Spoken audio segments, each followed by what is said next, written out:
El túnel secreto debajo del Zócalo, lo que el gobierno encontró y decidió sellar para siempre. La primera vez que Julio vio abrirse una grieta en el suelo del Zócalo no fue durante un sismo, ni en una obra de remodelación oficial, sino en plena madrugada, mientras barría los restos de una manifestación que había terminado horas antes. Trabajaba como empleado de limpieza para el gobierno de la Ciudad de México desde hacía más de 10 años, y pocas cosas lo sorprendían ya. Había visto de todo sobre esas baldosas, desde protestas pacíficas hasta operativos policiales brutales, desde conciertos masivos hasta rituales improvisados con veladoras y fotos de desaparecidos. Pero aquella vez fue distinto. El pavimento no crujió por un temblor, ni se rompió por el peso de una máquina. Simplemente se hundió un par de centímetros frente a él, como si algo debajo hubiera soltado un suspiro viejo. Se inclinó para ver mejor. Entre las baldosas desplazadas se abría una línea delgada, negra, de donde escapaba un soplo de aire frío que no tenía nada que ver con la noche templada de junio. Julio sintió cómo se le erizaba la piel de los brazos, a pesar de llevar la sudadera del uniforme. Había escuchado historias de túneles debajo del centro histórico desde niño, que si los españoles los usaron, que si eran aztecas, que si los presidentes se movían por ahí para no mezclarse con la gente, pero siempre lo tomó como cuentos para turistas. Esa bocanada de aire helado, sin embargo, no sonaba a leyenda.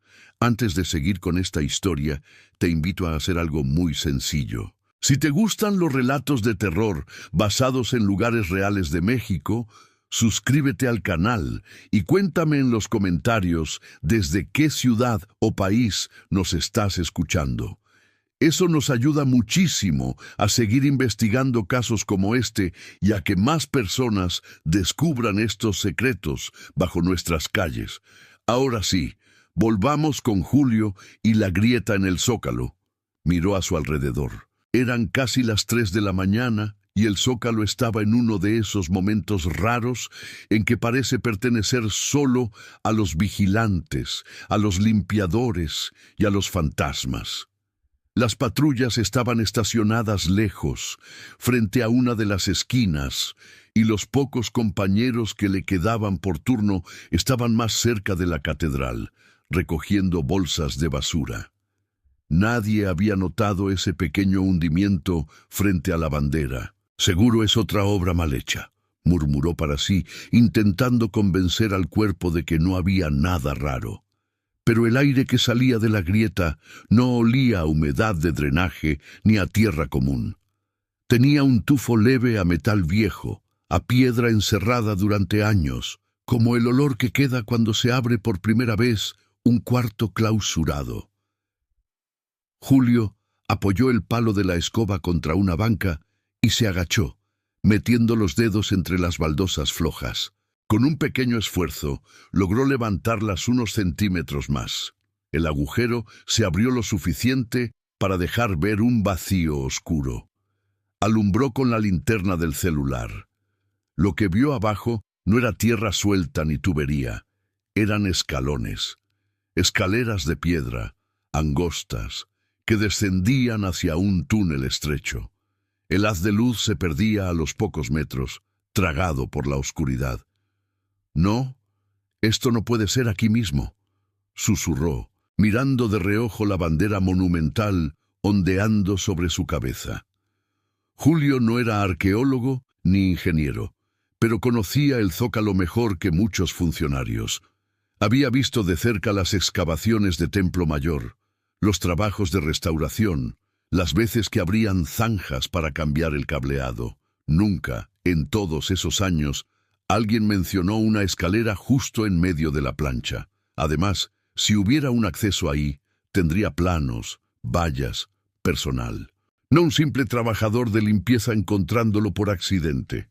Una punzada de sentido común le dijo que debía avisar a su supervisor. «Señor, se abrió un hoyo. Parece peligroso. Hay que marcarlo». Eso sería lo correcto.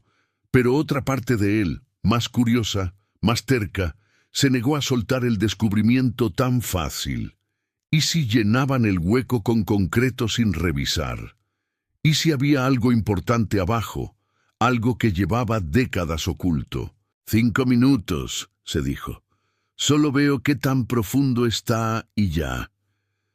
Sacó el chaleco reflejante y una de las cintas plásticas de no pasar que siempre llevaban en los carritos. Colocó una cruz de cinta alrededor de la grieta, como si estuviera siguiendo un protocolo oficial, y puso la escoba atravesada para que nadie, en teoría, se acercara. Era una excusa para sí mismo. Así podría decir, si lo descubrían, que solo estaba revisando un riesgo en el suelo. Con el corazón acelerado, se sentó en el borde de las baldosas y tanteó con el pie el primer escalón. La piedra estaba helada, mucho más fría que la superficie.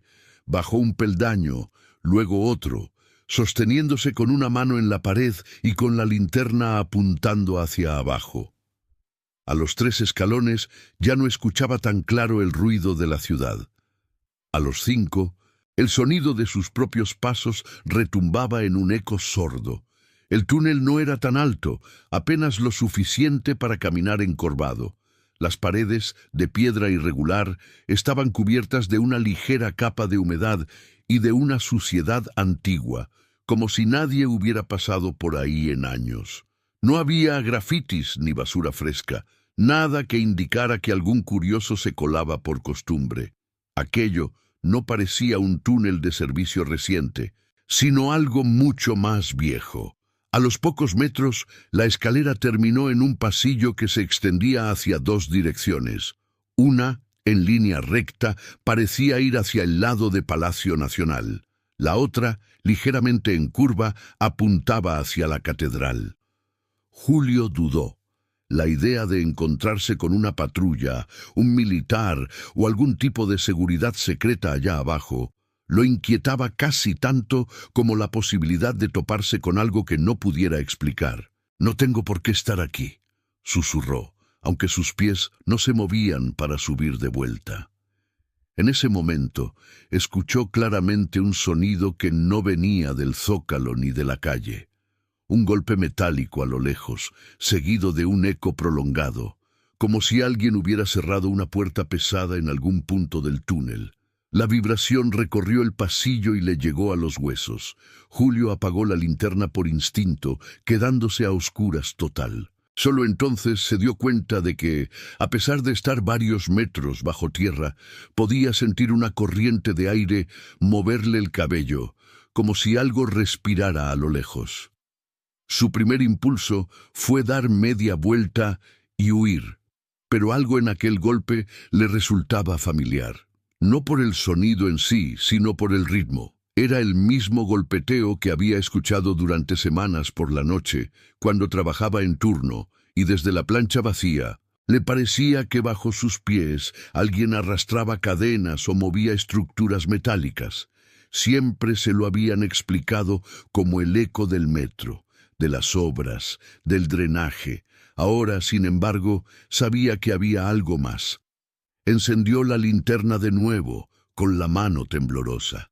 5 minutos, repitió sin creerlo ya. Solo 5 minutos más. Tomó el pasillo que iba en dirección a Palacio, quizá porque inconscientemente pensó que, si las cosas se ponían feas, escucharían sus gritos más cerca de los guardias que vigilaban el edificio. El túnel se hacía un poco más ancho, y en algunas partes se notaban restos de lo que habían sido canaletas, tuberías viejas, cables olvidados. El piso estaba sorprendentemente limpio, polvo, sí, pero casi nada de escombros. Era como si alguien se hubiera ocupado de mantenerlo despejado, aunque sin iluminarlo ni señalizarlo. Al cabo de unos 30 metros, la linterna iluminó algo inesperado en la pared, un letrero metálico pequeño, oxidado, casi borrado por el tiempo. Julio se acercó para leerlo. Alcanzó a distinguir unas pocas letras en relieve. Acceso, GOB, solo personal autorizado. El resto estaba cubierto por una mancha oscura. ¿Acceso de gobierno? ¿Entonces sí sabían de esto?, murmuró, sintiendo un escalofrío distinto. El de darse cuenta de que estaba en un lugar que claramente no estaba hecho para ojos como los suyos. No tuvo tiempo de pensar más. Desde más adelante, el túnel emitió una especie de resplandor tenue, como si hubiese una luz muy débil encendida tras una curva. Julio apagó la linterna por reflejo, temiendo ser descubierto. Avanzó unos pasos a oscuras, guiado por la claridad pálida. Al doblar el recodo, vio algo que nunca imaginó ver bajo el corazón de la ciudad. Una puerta metálica gigantesca, sellada, con un escudo nacional antiguo grabado en el centro y varias placas remachadas a su alrededor. No era una simple compuerta de mantenimiento. Parecía más bien la entrada a una bóveda o a un búnker. La luz provenía de una lámpara industrial en el techo, parpadeando de vez en cuando, como si estuviera al borde de fundirse. Julio se quedó inmóvil, con la boca entreabierta. La puerta, a diferencia del resto del túnel, no estaba cubierta de polvo. El metal mostraba marcas de uso reciente, rayones, huellas grasientas, una línea de suciedad más clara alrededor de la cerradura, como si alguien la hubiera estado manipulando no hacía mucho. Se acercó despacio, casi sin respirar. Al llegar a la altura de las placas, leyó con dificultad los textos que el tiempo no había borrado por completo. Una de ellas decía: Proyecto, Zócalo, acceso restringido, fecha de sellado, 1985, por orden de... El nombre del funcionario responsable estaba raspado hasta quedar ilegible. Otra placa más pequeña tenía una frase clavada en su memoria desde entonces: Lo aquí contenido pertenece a la nación y no debe ser mostrado al público. Cualquier filtración será considerada traición. La palabra traición brillaba bajo la luz parpadeante, como si acabara de ser grabada. Julio tragó saliva. De pronto fue muy consciente de quién era él, un trabajador tercerizado de limpieza, sin plaza, sin protección, con 2 hijos en Iztapalapa y una madre enferma que dependía de su sueldo. Estaba parado frente a una puerta que claramente no debía estar viendo, leyendo amenazas que no iban dirigidas a gente como él, porque gente como él nunca debería llegar hasta ahí. Y sin embargo, ahí estaba. Se inclinó un poco más, acercando el oído a la superficie fría del metal. No sabía bien por qué lo hacía. Quizá una parte infantil esperaba escuchar el zumbido de maquinaria o el murmullo de voces. Lo que oyó, en cambio, fue algo que lo dejó helado. Una serie de golpes suaves, rítmicos, como si alguien del otro lado de la puerta estuviera marcando con los nudillos un código paciente. 3 golpes, pausa, 2 golpes, pausa, 3 golpes otra vez. El sonido no era fuerte, pero estaba demasiado claro para ser producto de su imaginación. Julio dio un paso atrás, con el corazón disparado. Miró hacia el túnel por el que había venido, midiendo la distancia hasta la escalera de regreso, pensando en la cinta de no pasar arriba, en la palabra traición en la placa, en el aire frío que le seguía acariciando la nuca. Sin saberlo aún, esa noche bajo el zócalo sería el punto de quiebre de su vida, el momento exacto en que dejaría de ser solo un empleado invisible que barría lo que los demás dejaban tirado, para convertirse en el único testigo de algo que el gobierno había encontrado décadas atrás y decidido sellar para siempre. Y cada decisión que tomaría a partir de ese instante, hablar, callar, investigar o hacerse el ciego, lo acercaría un poco más a la verdad de lo que realmente guardaba el túnel secreto bajo los pies de millones de mexicanos. Julio retrocedió un par de pasos, alejándose de la puerta sellada como si en cualquier momento alguien pudiera abrirla desde dentro. El eco de los 3 golpes volvió a repetirse, ahora más suave, como si quien estuviera del otro lado se diera cuenta de que había sido escuchado. 3, pausa, 2, Pausa. 3. No eran golpes desesperados. Sonaban más bien como una rutina, un código practicado tantas veces que ya no necesitaba fuerza, solo constancia. Se quedó inmóvil, con la respiración contenida, hasta que un sonido más familiar le recordó dónde estaba. El pitido lejano de una patrulla en la superficie, el rugido amortiguado de un camión pasando por 20 de noviembre. La ciudad seguía viva encima de él, ignorando completamente que, a unos metros bajo sus pies, una puerta amenazaba con reescribir parte de su historia. Julio apagó la linterna por un instante para obligarse a reaccionar. No era nadie importante, se repetía. Solo un trabajador que había bajado donde no debía. Si alguien lo sorprendía ahí, podía perder el empleo, y con él, la casa, el seguro de su mamá, los estudios de sus hijos. El miedo a la palabra traición en la placa se le clavó en la nuca. Sin mirar otra vez la puerta, dio media vuelta y caminó de regreso por el túnel, casi tropezando en su prisa por encontrar la escalera. Cuando por fin asomó la cabeza en la grieta del zócalo, el aire tibio de la madrugada le pareció un lujo. Subió los últimos peldaños de un salto, volvió a colocar las baldosas lo mejor que pudo y arrancó la cinta de no pasar, como si quisiera borrar cualquier evidencia de que algo había estado mal ahí. El hueco quedó disimulado, apenas un desajuste mínimo en el suelo que nadie notaría a simple vista. Volvió a ponerse el chaleco, tomó la escoba y fingió que seguía barriendo. ¿Todo bien, Julio?, le gritó a lo lejos uno de sus compañeros. «Te tardaste un buen por allá». «Sí, es que había un chorro de basura pegada, ya sabes», respondió, forzando una risa. «Pero ya quedó». No quedó. Lo sabía. Mientras terminaba el turno, cada vez que pasaba cerca de la bandera, sentía la tentación de mirar de nuevo al piso, de comprobar si no se había vuelto a hundir. Se obligó a no hacerlo. Terminó la jornada en piloto automático, con el cuerpo afuera y la cabeza allá abajo, frente a la puerta metálica. Esa misma mañana, al llegar al departamento en Iztapalapa, encontró a su tío abuelo sentado en la cocina tomando café con su madre. Don Roque era de esos viejos que parecían indestructibles.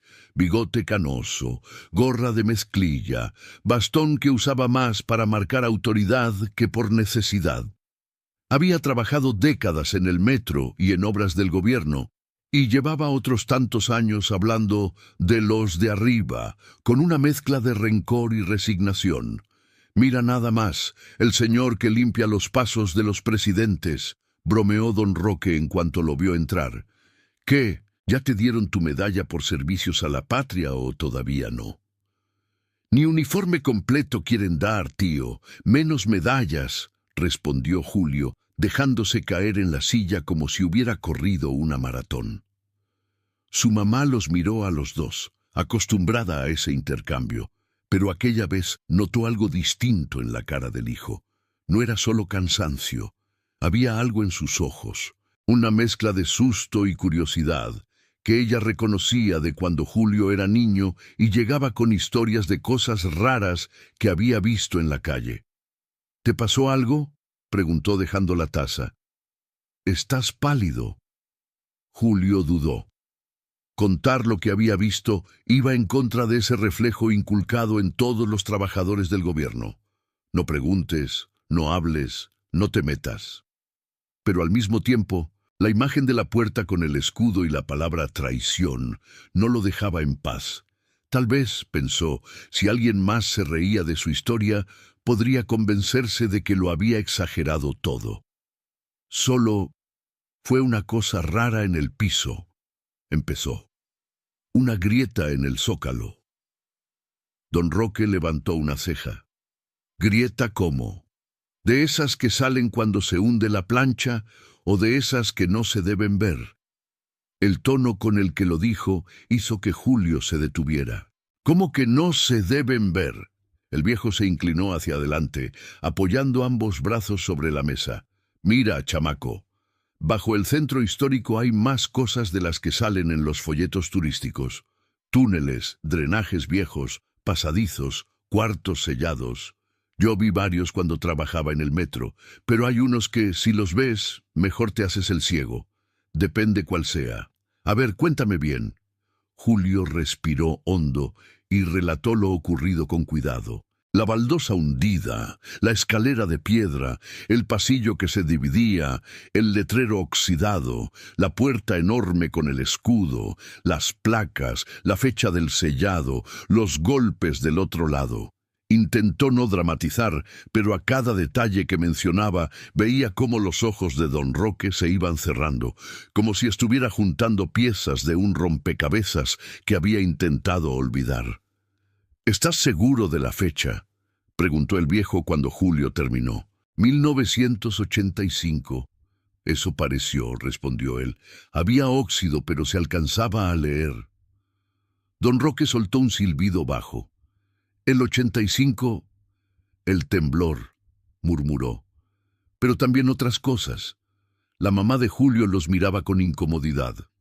No me vayas a asustar al muchacho con tus historias de sindicato, Roque. No son historias, comadre, replicó él. A algunos de nosotros nos tocó ver cosas. Lo que no podíamos era contarlas. Se volvió de nuevo hacia Julio. Cuando empezaron a reconstruir, después del temblor, hubo brigadas que trabajaron de día y otras que entraban de noche, cuando ya no había cámaras ni reporteros. Yo estuve en una de mantenimiento, cambiando líneas de energía para oficinas del gobierno. Una vez, un ingeniero medio borracho nos dijo que habían encontrado un sistema de túneles más viejo que el metro, que cruzaba de palacio a otros edificios y pasaba bajo la catedral. Dijo que uno de esos accesos estaba demasiado cerca de la plancha y que los jefes grandes ordenaron sellarlo como si fuera un búnker, que mejor era taparlo a que les diera por preguntar qué guardaron ahí otros gobiernos antes. Julio sintió un escalofrío. ¿Y tú lo viste? No ese en particular, admitió don Roque. Pero vi puertas parecidas en otras zonas, con el escudo, placas, amenazas de traición a la patria. Mira, bajó la voz, en este país les da más miedo que alguien encuentre papeles viejos que un cadáver. ¿Sabes por qué? Julio negó con la cabeza. Porque los papeles hablan de lo que pasó de verdad, no de lo que ponen en los discursos, y son más difíciles de desaparecer cuando alguien los saca a la luz. Los muertos, en cambio, nomás se cuentan de otra forma, y ya. El silencio que siguió fue pesado. La madre de Julio hizo el intento de cambiar de tema. Todo eso ya pasó, Roque. Ahorita lo que importa es que Julio mantenga el trabajo y no se meta en problemas. ¿Y si el problema ya lo encontró a él?, replicó el viejo sin quitarle la vista de encima al sobrino. Julio tragó saliva. ¿Tú crees que hay algo ahí adentro?, preguntó. Quiero decir, algo de la historia, no fantasmas ni nada. Don Roque se encogió de hombros. Historia hay, eso seguro. ¿Qué tan limpia? Eso ya es otra cosa. Mira, el Zócalo ha visto de todo. Conquistas, fusilamientos, marchas, matanzas, tomas militares, plantones. ¿Tú crees que todos esos gobiernos de antes y de ahora iban a dejar sus secretos tirados en cualquier cajón? No, muchacho, lo que no querían que se supiera, lo guardaban donde nadie pudiera entrar sin permiso, y si lo encontraban, lo sellaban y amenazaban con la palabra que te enseñaron. Traición. Julio sintió que algo se movía dentro de él. Una mezcla de rabia y de curiosidad le revolvió el estómago. Entonces no fue coincidencia que sellaran eso en el 85. Coincidencia. En este país, casi nunca, dijo don Roque, con una sonrisa amarga. El temblor movió todo. Edificios, conciencias, archivos. Hubo cosas que se cayeron solas y otras que aprovecharon para tirar. No sería raro que, al ver lo que había ahí abajo, decidieran que era mejor enterrarlo para siempre, oficialmente por seguridad. Así suena bonito. Julio recordó los golpes en la puerta. Escuché algo, confesó, como si alguien tocara desde adentro. 3 golpes, luego 2, luego otros 3. Su mamá se santiguó de inmediato. ¡Ay, no empieces con esas cosas! Don Roque, en cambio, no se sorprendió tanto como Julio esperaba. Puede ser cualquier cosa, tubería, vibración, tus nervios, dijo. Pero te voy a decir algo. Aunque no hubiera golpes, con lo que ya viste es suficiente para meterte en un lío si lo cuentas donde no debes. Así que piensa bien qué quieres hacer con esa información. ¿Tú qué harías?, preguntó Julio. El viejo tardó en responder.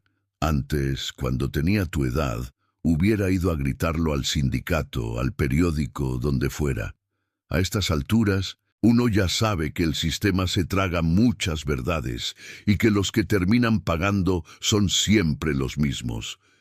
Pero también he visto que hay cosas que, si se quedan solo en la cabeza, te envenenan, te carcomen. Lo miró fijo. Si decides hacer algo, no lo hagas solo.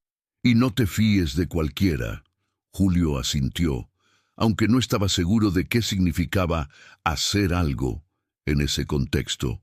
Por primera vez, consideró seriamente la idea de que, si ese túnel existía, probablemente también existieran documentos sobre él.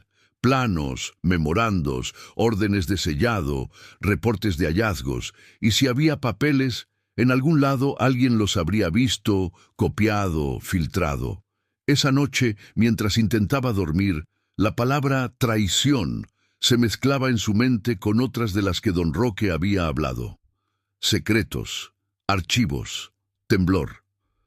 Pensó en sus hijos, en la escuela pública, en las marchas que a veces pasaban frente a sus casas pidiendo justicia por cosas que nadie parecía querer explicar.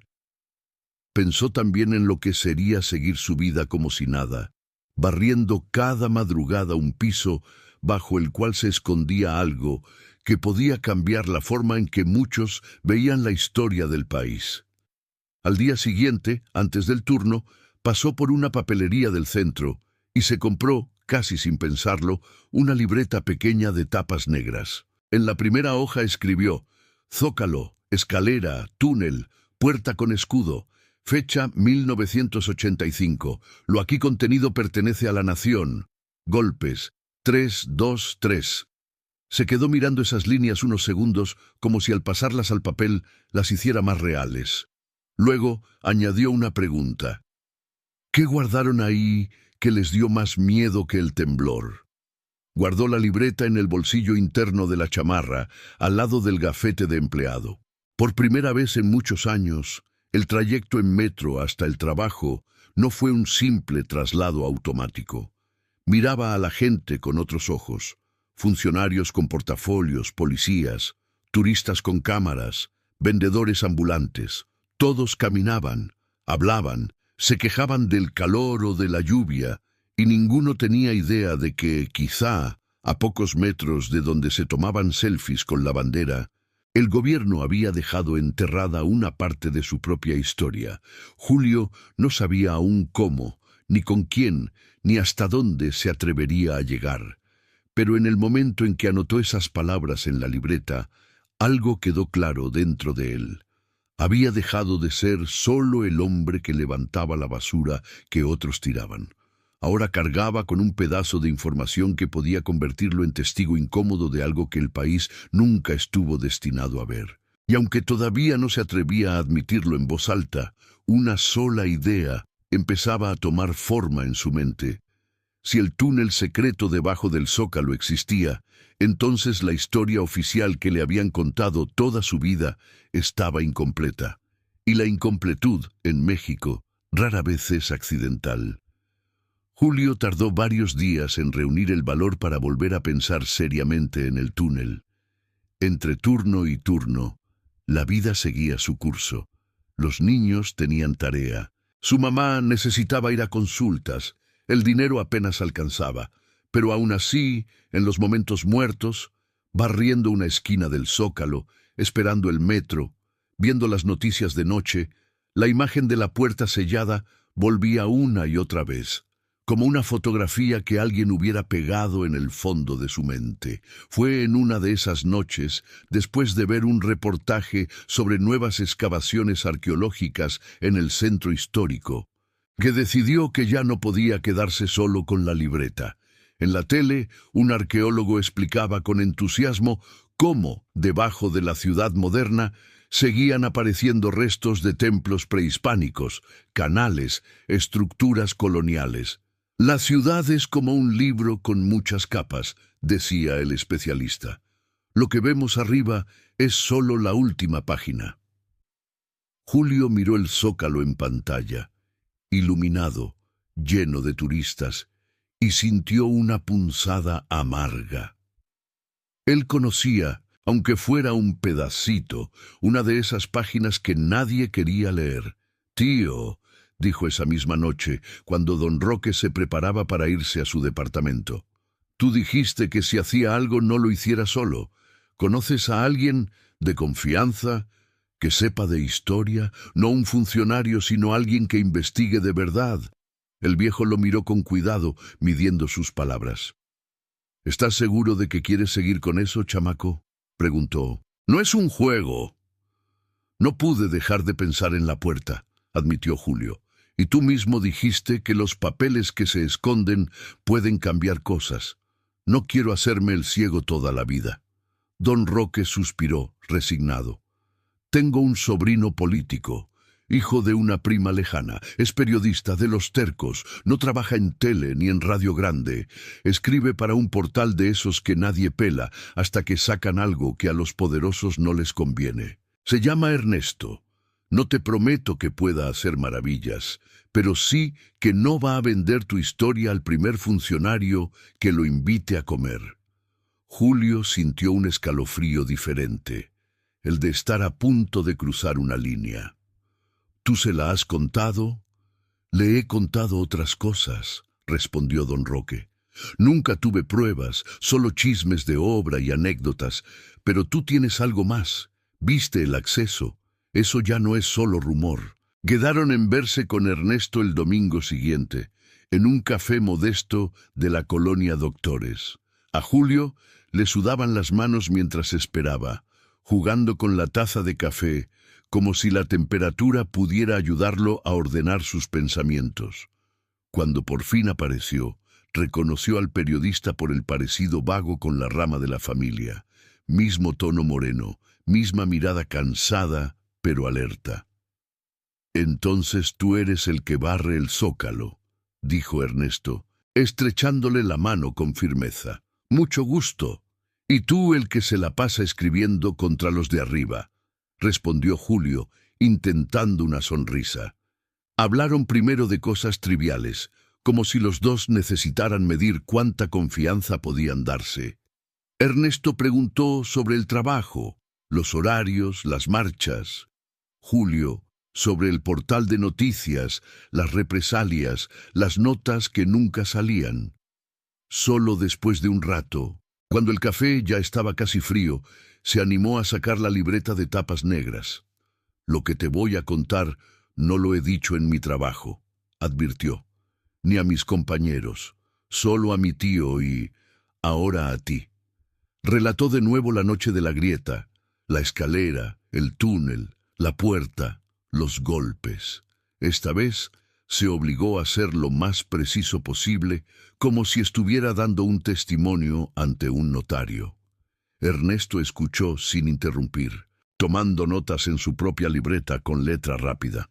«¿Podrías ubicar más o menos el punto exacto en la plancha donde estaba la grieta?», preguntó cuando Julio terminó.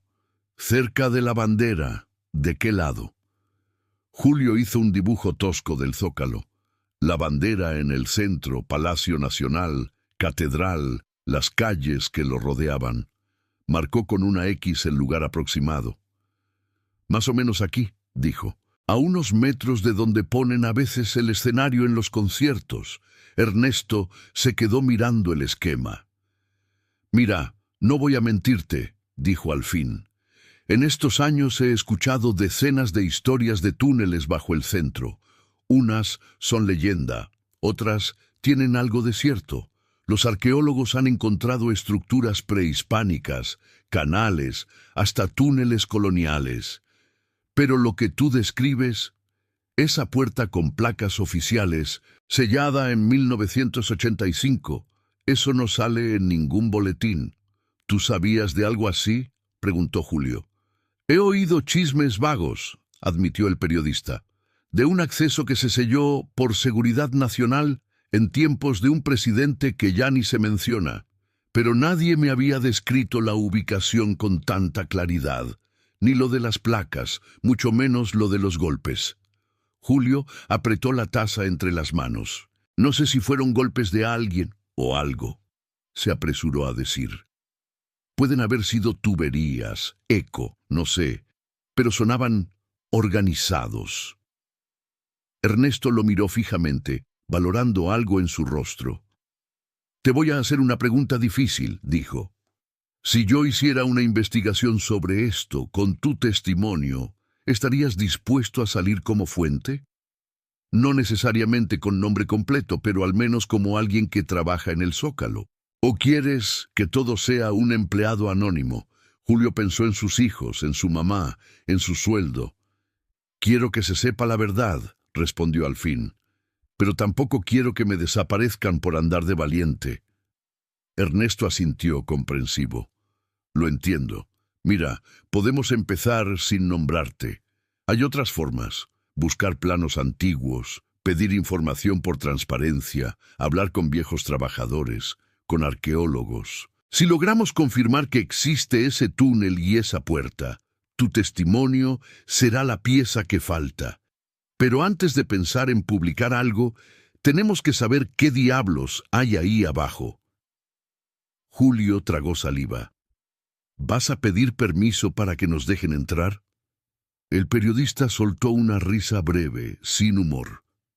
Si pido permiso, me van a decir que eso no existe y luego van a mandar a tapar la grieta mejor que antes, respondió. Aquí hay dos caminos, el legal y el real.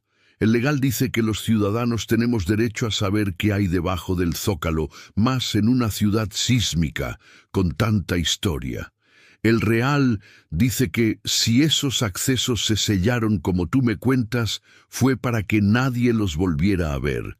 Y cuando el Estado entierra algo con la palabra traición al lado, rara vez lo desentierra voluntariamente. «¿Entonces qué hacemos?», preguntó Julio. Ernesto se quedó en silencio un momento, calculando riesgos. «Primero, información», dijo. «Yo me encargo de meter solicitudes, de buscar archivos, de hablar con contactos en el INAH y en el gobierno. Tú, por ahora, no vuelvas a bajar sin avisarme. Si se abre otra vez la grieta, tómale fotos discretas, memoriza detalles, pero no vayas solo. Y sobre todo, no le cuentes esto a ningún supervisor ni compañero. No sabemos de qué lado juega cada quien». Julio asintió, sintiendo un alivio raro. Por fin, el peso del secreto no reposaba solo en sus hombros. Los días siguientes se convirtieron en una rutina doble. Julio seguía cumpliendo su turno, barriendo el Zócalo, esquivando puestos ambulantes y restos de manifestaciones. Al mismo tiempo, cada vez que podía, se acercaba al punto donde había encontrado la grieta, fingiendo que ajustaba una bolsa de basura o revisaba un bote. El suelo se veía normal, demasiado normal. Ni una baldosa floja, ni una ranura visible. A veces se preguntaba si todo había sido una especie de sueño lúcido, una mala jugada de su mente cansada. Pero entonces recordaba el frío del túnel, las placas, las palabras exactas. Lo aquí contenido pertenece a la nación, y se le quitaban las dudas. Por su parte, Ernesto le mandaba mensajes esporádicos. Encontré una mención a trabajos subterráneos en un informe de 1986, muy vago. Bonan, un arqueólogo me dijo off the record que hay túneles coloniales que no salen en los mapas públicos. Una solicitud de información sobre túneles bajo el Zócalo fue rechazada. Causa: No existe lo solicitado. Cada mensaje era una pequeña confirmación de que estaban empujando contra una pared espesa, hecha de años de silencio. Una noche, mientras esperaban el inicio de su turno en una caseta improvisada, uno de los compañeros de Julio mencionó algo que le hizo levantar la cabeza. «Oiga, sí supieron que la otra vez, en la madrugada, mandaron cerrar la plancha un rato», dijo un joven llamado Iván. «Dicen que entraron unas camionetas blancas, sin logos, directito a Palacio. Ni siquiera nos dejaron asomarnos». «Siempre hay cosas raras en la noche», replicó otro. «Debe haber sido algún político que no quería hacer fila para el tráfico». Julio sintió cómo se le apretaba el pecho. «¿Cuándo fue eso?», preguntó, intentando sonar casual. «Hace como 3 días, ¿no?», dijo Iván. «Tú estabas de descanso, creo. Solo los de la otra cuadrilla lo vimos. Bueno, lo medio vimos porque los policías nos orillaron hacia la catedral». Julio imaginó la plancha vacía, las camionetas entrando, las luces apagadas en ciertas zonas. Se preguntó si, esa noche, alguien había abierto la puerta sellada en el túnel, si los golpes que él escuchó la primera vez tenían algo que ver con la actividad de esos vehículos. Esa misma madrugada, al terminar el turno, envió un mensaje a Ernesto. «Dicen que hace 3 noches cerraron el Zócalo de madrugada y entraron camionetas sin logos. Yo no estaba. Lo hicieron rápido. ¿Crees que tenga que ver?». La respuesta tardó unos minutos. «Puede ser coincidencia. O puede que alguien más haya encontrado la grieta y mandaron revisarla. Tenemos que acelerar esto». Días después, Ernesto lo citó de nuevo, esta vez no en un café, sino en un parque discreto de la colonia Guerrero. Llegó con una carpeta delgada bajo el brazo. «No es mucho», dijo, tendiéndosela a Julio, «pero ya es algo». Adentro había copias de documentos, oficios con membretes viejos, reportes de obras, planos parciales. En uno de ellos se veía un dibujo esquemático del subsuelo del Zócalo y sus alrededores, con líneas que representaban drenajes, cableado, y entre ellos un trazo más grueso que conectaba varios puntos. Palacio Nacional, Catedral, un edificio de gobierno en una esquina. «Aquí», señaló Ernesto, marcando con el dedo un tramo cerca del centro. «Este trazo está identificado solo como conducto especial. No dice altura, ni ancho, ni propósito, pero se cruza exactamente por el punto donde tú dibujaste la grieta». Julio sintió que el corazón le golpeaba el pecho. «¿Y dice qué hay en la punta de ese conducto?». Ernesto negó con la cabeza. «No en este plano. Pero en un memo de 1985 aparece una referencia a cámaras de resguardo bajo la plancha del Zócalo. No dice qué se resguarda, solo que, por instrucción de instancias superiores, deben ser selladas y su existencia limitada al conocimiento de personal estrictamente autorizado». Julio pasó los dedos sobre la fotocopia como si el papel pudiera transmitirle el peso de lo que decía. «¿Resguardo de qué?», preguntó, casi en un susurro. «Ahí está el punto», respondió Ernesto. «En ningún documento se menciona directamente el contenido, pero si cruzas fechas, hay muchas cosas pasando en esos años. El temblor, sí, pero también crisis políticas, escándalos de desapariciones, expedientes incómodos de movimientos sociales». Lo miró a los ojos. «Tú escuchaste golpes, Julio. No creo que hayan dejado personas encerradas ahí, no después de tanto tiempo. Pero sí es posible que en algún momento ese lugar haya servido para mover o guardar cosas que nadie quería ver. Cajas, archivos, objetos, quién sabe qué». El Zócalo, de pronto, se le antojó a Julio como una especie de tapa gigante puesta sobre una olla de presión histórica. «¿Y si abren esa puerta otra vez?», preguntó. «¿Qué pasa si deciden sacar lo que sea que guardaron ahí?». Ernesto tardó en contestar. Lo que más miedo me da, dijo al fin, no es lo que pueda salir, sino lo que puedan meter de nuevo. Si el gobierno, cualquiera de los gobiernos, tiene un lugar bajo el zócalo donde puede guardar cosas lejos de ojos curiosos, eso significa que siempre hay un espacio listo para borrar partes de la historia cuando conviene. Lo que hayan encontrado y sellado una vez puede ser distinto a lo que decidan esconder mañana. Julio miró de nuevo el plano, la línea del conducto especial. Entonces, no se trata solo de saber qué hubo, concluyó. Se trata de evitar que lo sigan usando como basurero de la historia. Ernesto asintió, serio. Exacto.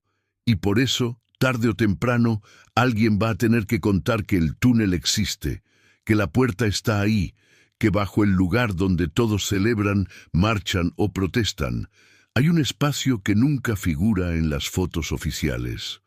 La decisión de cómo y cuándo hacerlo aún no estaba tomada. Pero mientras doblaba con cuidado los documentos para guardarlos, Julio comprendió que el secreto que había descubierto ya no le pertenecía solo a él. Era algo mucho más grande, con raíces que se extendían hacia el pasado y ramas que alcanzaban el futuro. Y aunque todavía quedaba por decidir si se atreverían a cruzar de nuevo la grieta y enfrentarse cara a cara con la puerta, una cosa era indiscutible: el túnel secreto debajo del zócalo ya no era solo un rumor enterrado.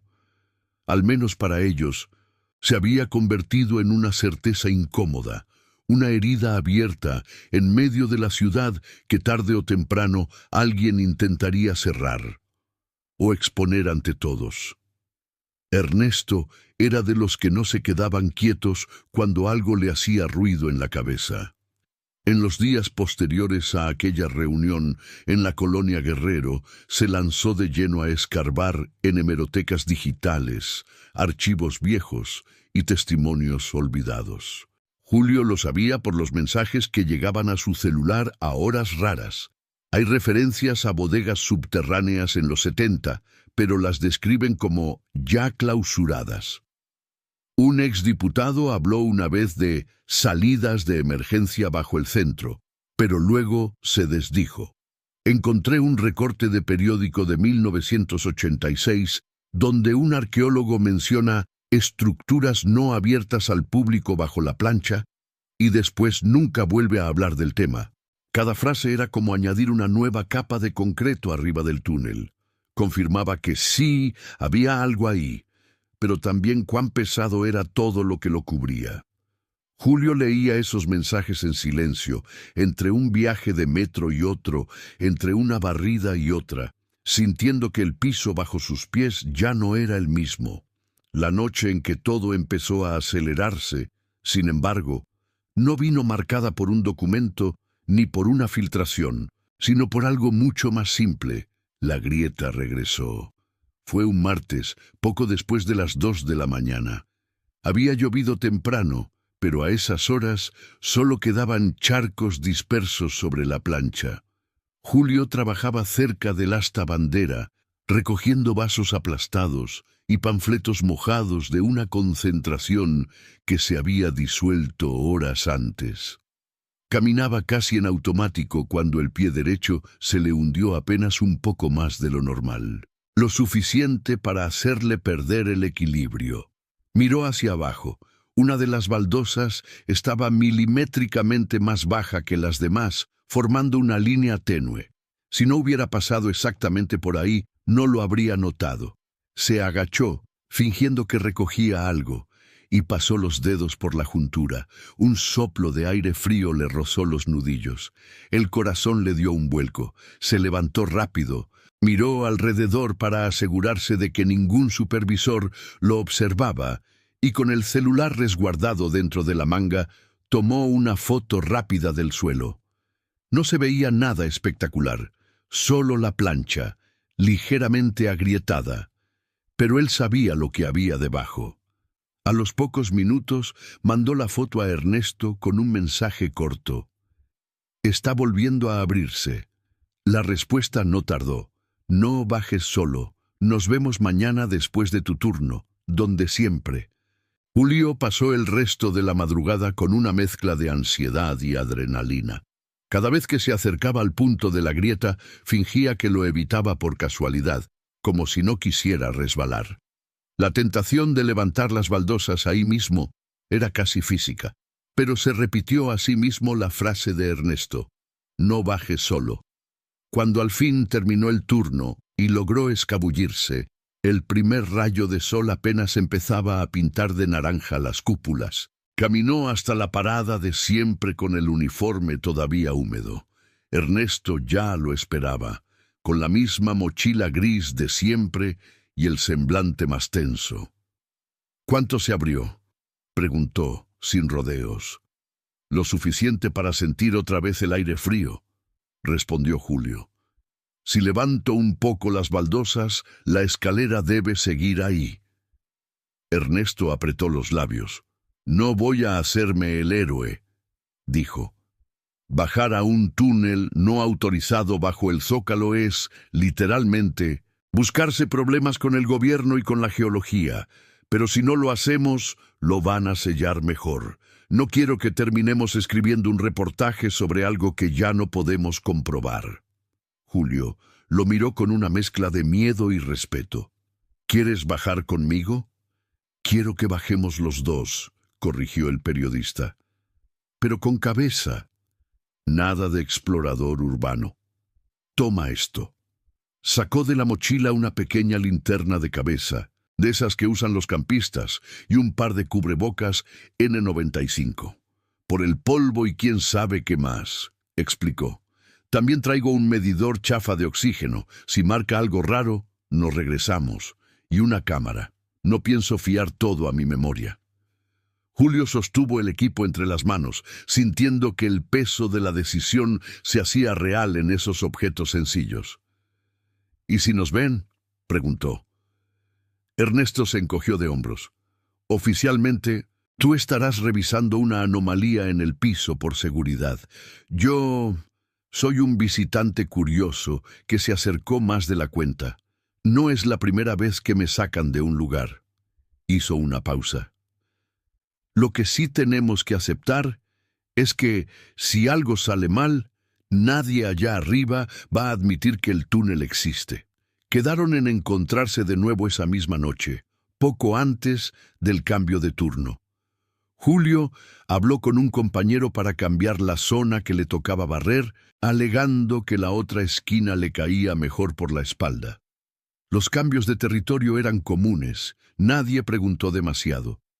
Cuando llegó la hora, la plancha estaba semivacía.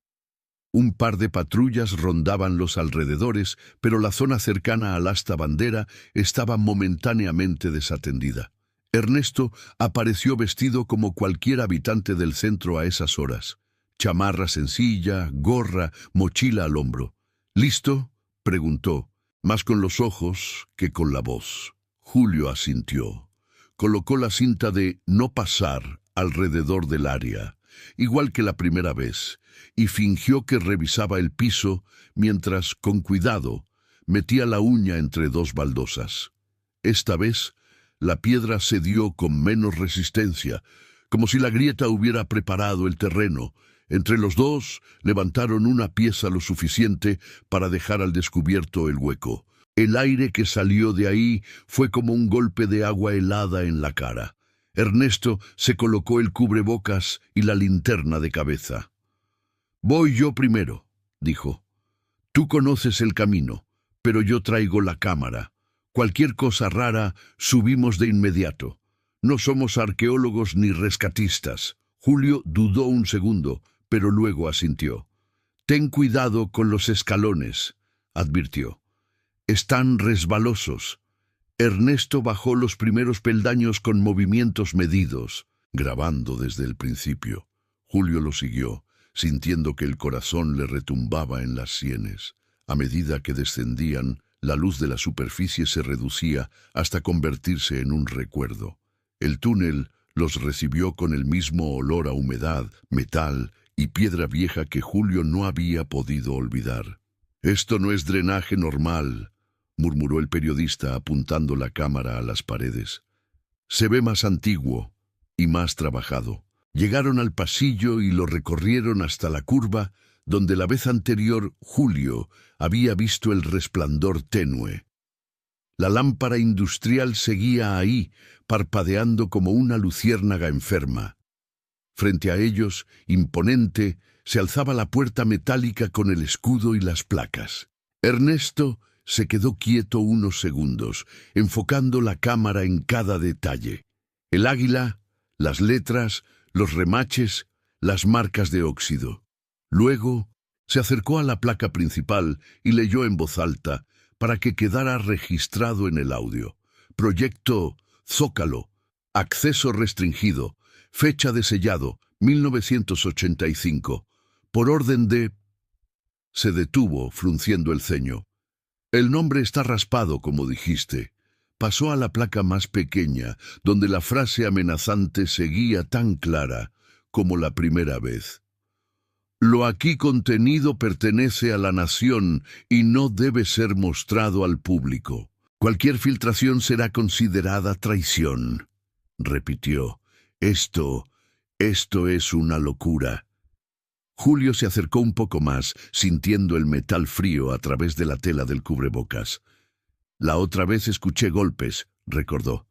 En esa parte, más o menos. Ernesto pegó la oreja a la puerta durante unos segundos, conteniendo la respiración.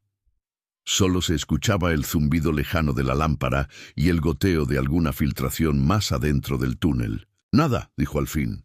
O están callados o ya no hay quien golpee. Julio no supo si aquello lo tranquilizaba o lo inquietaba más. ¿Crees que se pueda abrir?, preguntó, mirando la cerradura. No deberíamos ni intentarlo, contestó Ernesto, aunque sus ojos examinaban con atención el mecanismo. Pero voy a decir algo. Una puerta sellada en serio no tendría tantos rayones alrededor. Alguien ha intentado abrirla varias veces, y puede que lo haya logrado. Apuntó la cámara a la base de la puerta. Ahí se veían marcas de algo arrastrado, como líneas paralelas en el polvo más limpio, recientes en comparación con el resto del túnel. Estos rastros no son de los 80, murmuró. Son mucho más nuevos. Tal vez de las camionetas que mencionaron tus compañeros. Julio sintió que el estómago se le cerraba. ¿Si ya se llevaron lo que había adentro?, preguntó. ¿Y si llegamos tarde?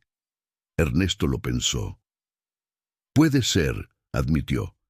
Pero incluso si ya no hay nada, la historia de que existió un lugar así bajo el Zócalo sigue siendo brutal.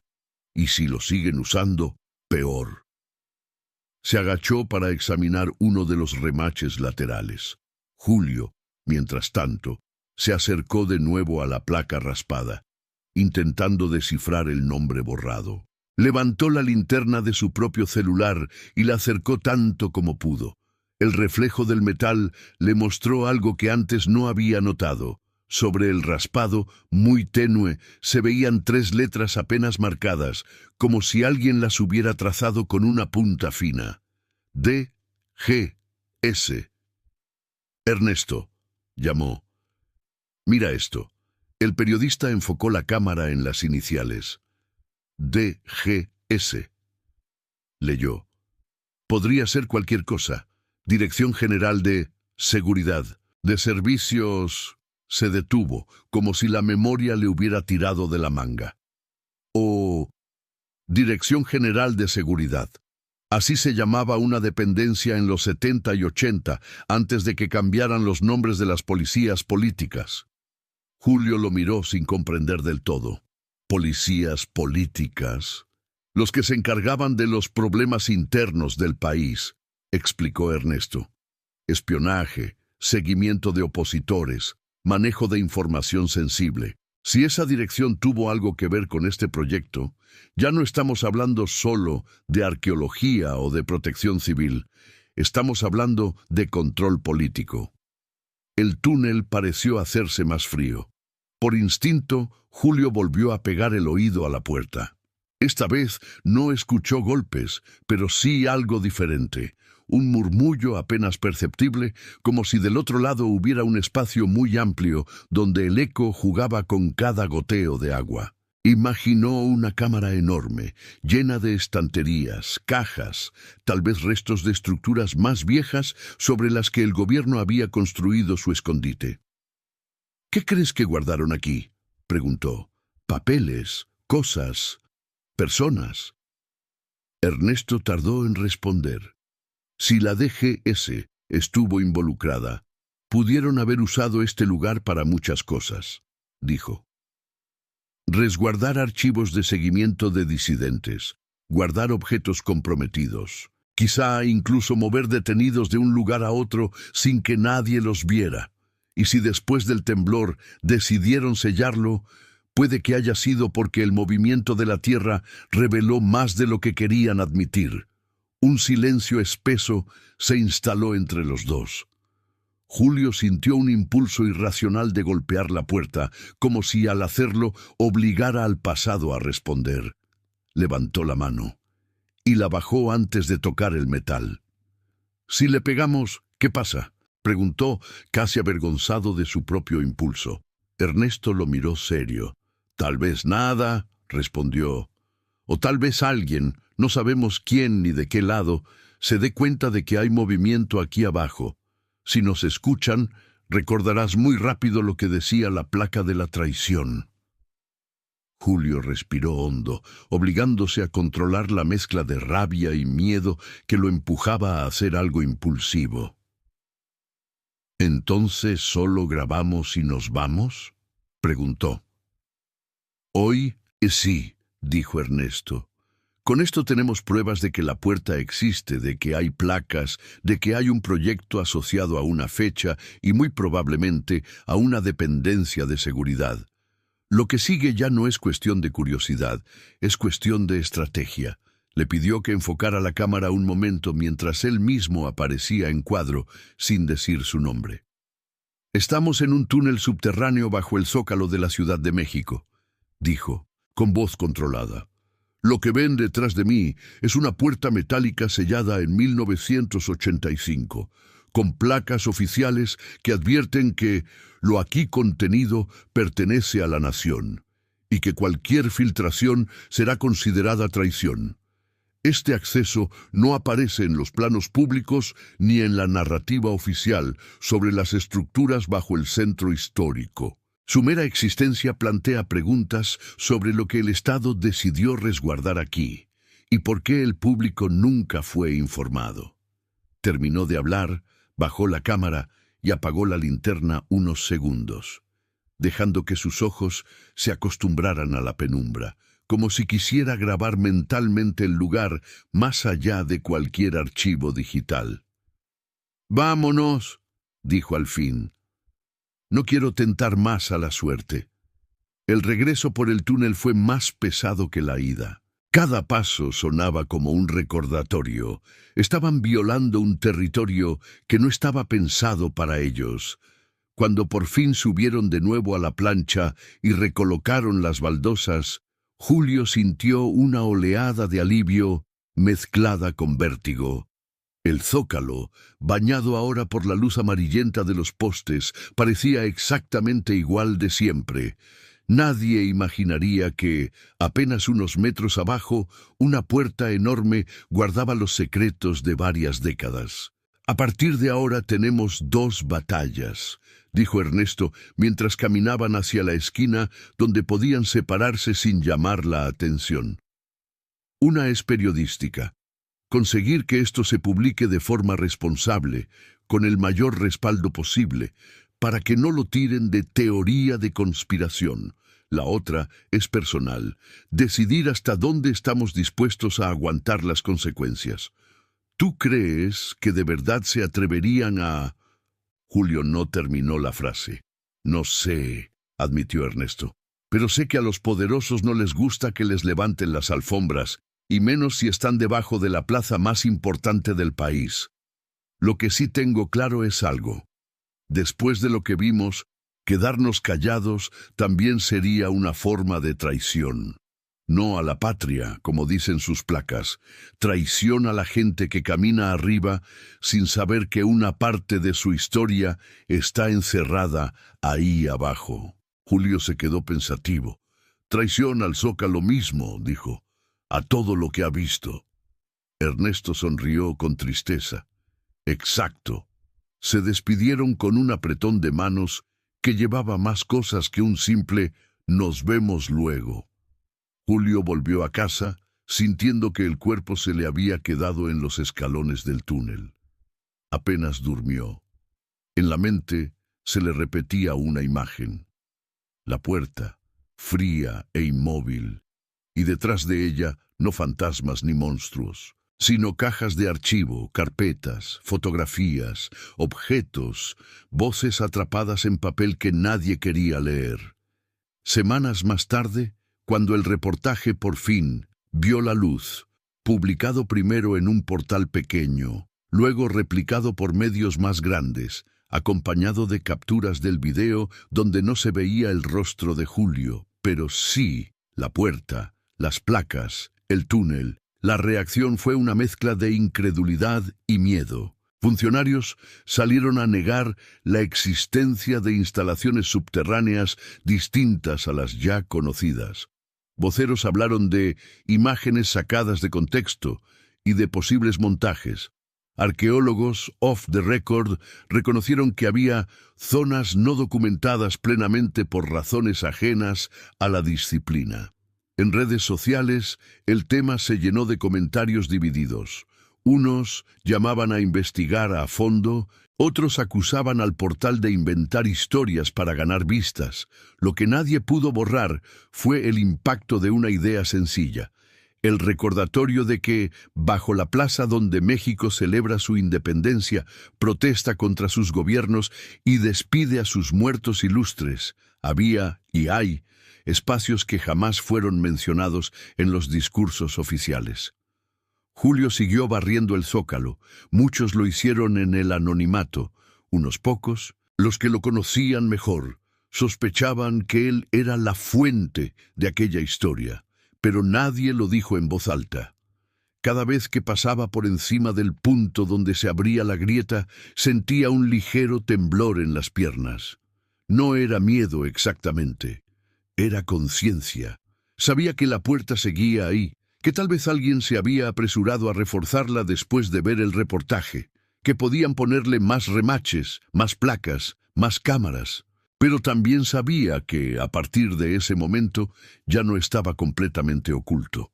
El túnel secreto debajo del Zócalo había dejado de ser un rumor enterrado para convertirse en una pregunta abierta en la mente de miles de personas.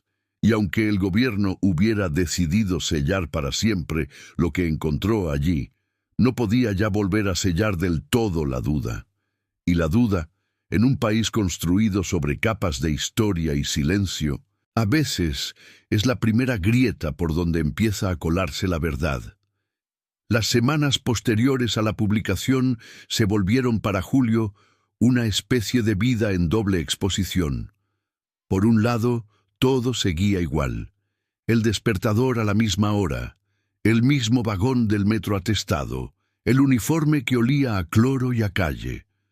Por el otro, cada vez que prendía el celular o escuchaba conversaciones en el Zócalo, aparecían pedazos de la historia del túnel, repetidos, distorsionados, discutidos por gente que no tenía idea de quién era el hombre que había bajado primero por aquella escalera. Al principio, la nota circuló sobre todo en círculos pequeños, académicos, periodistas independientes, curiosos de la historia. Se compartían fragmentos del video donde se veía la puerta, las placas, un hombre de gorra hablando de «lo aquí contenido pertenece a la nación». Nadie mostraba su rostro. Algunos dudaban de la veracidad de las imágenes. Otros señalaban detalles que confirmaban, según ellos, que no podía ser un montaje. La textura del óxido, el eco del túnel, el tipo de placas. Luego, un medio más grande retomó el tema con un titular llamativo: «El túnel bajo el Zócalo del que nadie quiere hablar». Entrevistaron a exfuncionarios que aseguraron, con sonrisas tensas, que no existe ningún búnker secreto. Y a la vez pedían no especular sobre temas de seguridad nacional. Invitaron a un exintegrante de la vieja policía política, ya jubilado, que al principio se reía de todo como si fuera una exageración, hasta que le mostraron un acercamiento de las letras DGS grabadas sobre el raspado de la placa. Por primera vez, Julio lo vio titubear en la pantalla.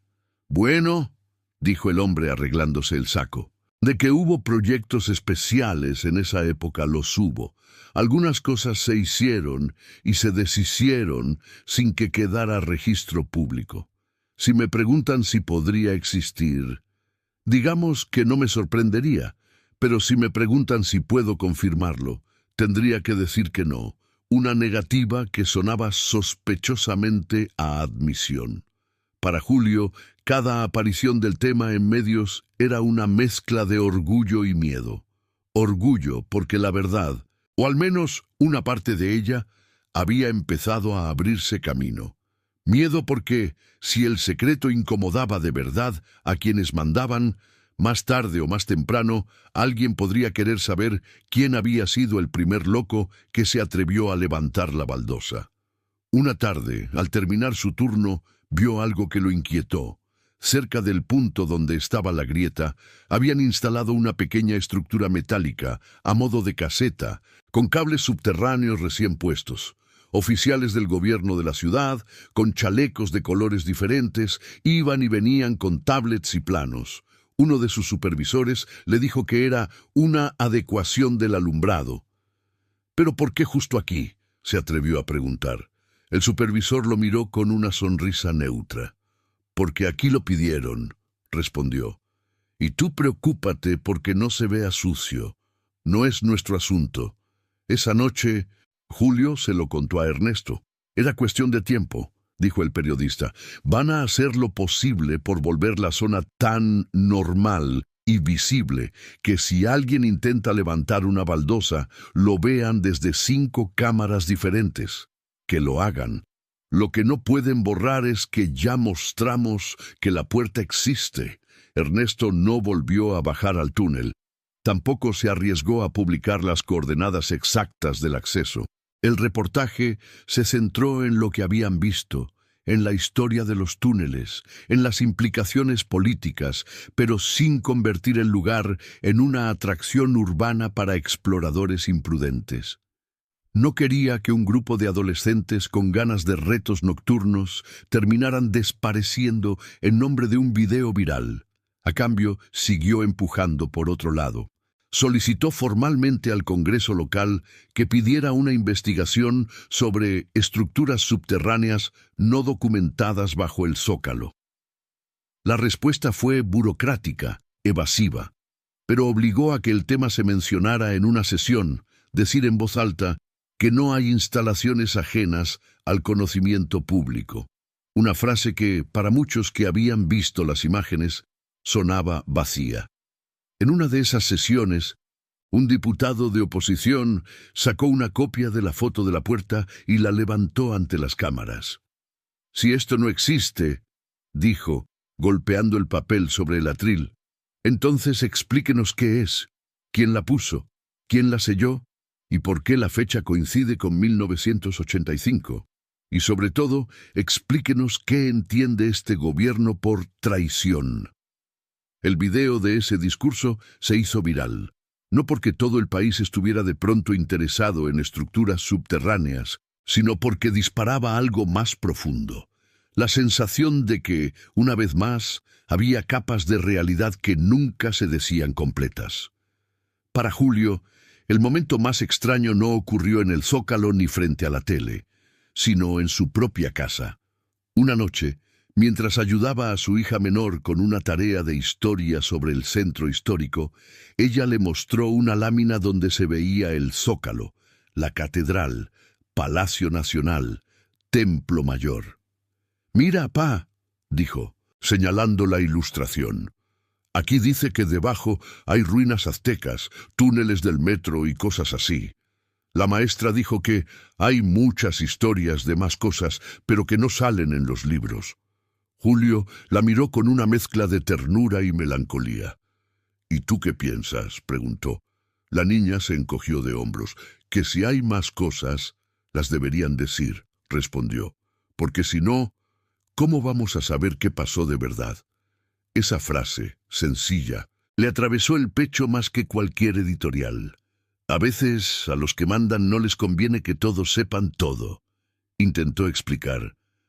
Pero siempre hay gente que quiere contar lo que falta. Como los periodistas que ves en la tele, dijo ella. Julio dudó un segundo. Sí, asintió. Y también gente que nomás estaba ahí, trabajando, y vio algo que no debía. Su hija volvió a la tarea, sin imaginar cuán literal era esa frase en la vida de su padre. Con el tiempo, la nota del túnel dejó de ser novedad. Nuevos escándalos, nuevas marchas, nuevos temas ocuparon las portadas. Pero el reportaje no desapareció del todo. Seguía ahí, en la hemeroteca digital, en videos de análisis, en hilos de redes sociales donde la gente hablaba de la ciudad debajo de la ciudad. De vez en cuando, algún turista curioso preguntaba a guías informales si era verdad lo del túnel secreto. «¿Quién sabe?», respondían muchos encogiéndose de hombros. «En esta ciudad, todo puede ser verdad y mentira al mismo tiempo». Julio aprendió a vivir con la doble conciencia. A veces, mientras barría, escuchaba a visitantes comentar la historia sin saber que él había puesto su cuerpo en esos escalones. Otras veces, cuando veía a manifestantes llenar la plancha por alguna causa, se preguntaba qué pensarían si supieran que sus consignas retumbaban, aunque fuera levemente, en los muros de una cámara sellada. Una madrugada, años después de la primera grieta, el Zócalo estaba especialmente silencioso. No había eventos, no había plantones, no había cámaras de televisión. Solo la bandera, agitada por un viento frío, y unos cuantos trabajadores de limpieza. Julio, ya con más canas que antes, se acercó de forma casi instintiva al viejo punto de la grieta. El suelo estaba perfecto. Las baldosas, alineadas, sin hundimientos. La caseta metálica que habían instalado alguna vez ya no estaba. En su lugar, habían dejado un poste de luz nuevo y una cámara de vigilancia discreta girando lentamente. Julio sonrió, con esa sonrisa que mezcla resignación y comprensión. «No te van a dejar salir fácil, ¿verdad?», susurró, mirando al piso. No esperaba, de verdad, ninguna respuesta. Pero justo en ese momento, quizás porque el viento cambió de dirección, o porque su memoria jugó con él, creyó sentir, bajo las suelas de sus botas, un leve temblor. No un sismo, nada que alarmara a los demás.